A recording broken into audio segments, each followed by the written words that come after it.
lang ng taon, niyanig tayo ng pagsubok ng lumindol ng magnitude 7 sa Sarangani. Ang pagyanig nasundan pa ng malawakang lindol sa Mindanao.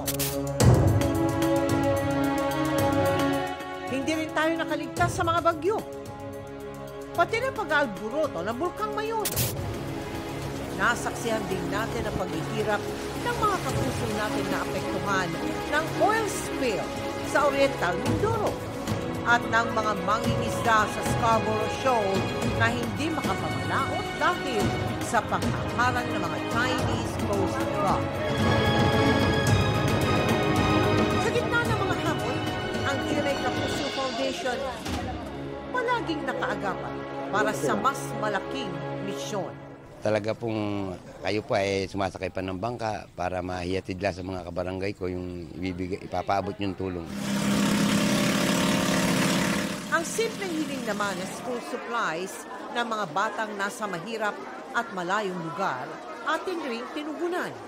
Sa kabuuan, 60,000 na kumpletong gamit pang eskwela mula sa 25 probinsya sa bansa ang ating nabigyan.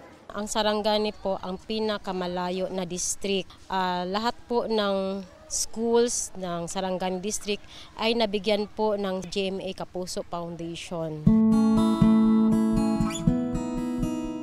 Dahil batid namin ang hirap ng mga mag-aaral at residente tuwing may nasasalanta ng kalamidad, tuloy-tuloy ang ating mga developmental infrastructure projects. Gaya ng mga bagong Kapuso schools sa Kidapawan, Polillo Island at sa Bordeo sa Quezon. At 50-meter na Kapuso tulay sa Mabinay, Negros Oriental para mabigyan ng maayos na pamumuhay ang mga residente. Itong mga proyekto na ito ay nakadulot sa development and progress ng isang bayan. At alam naman natin na kapag merong delivery of basic services ay nagkakaroon ng kapayapaan sa lugar.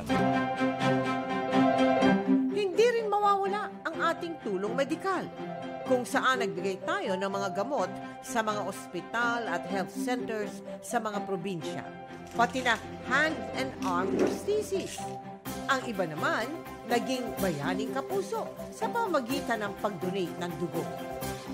Nakiisa rin tayo sa National Women's Month, kung saan nagsagawa tayo ng libreng pap smear at breast examination sa mga nanay. At kapag Father's Day naman, meron tayong libreng prostate-specific antigen test at urinalysis para sa mga tatay. At syempre, may libreng pustiso rin sa ilalim ng ating Iting Kapuso Project. Hindi po natin magagawa ang lahat ng ito kung wala ang tulong ng ating mga volunteers, donors at partners. Gayon din sa mga sumusuporta sa ating celebrity ukay-ukay. Taos puso po kaming nagpapasalamat sa inyong pagtitiwala.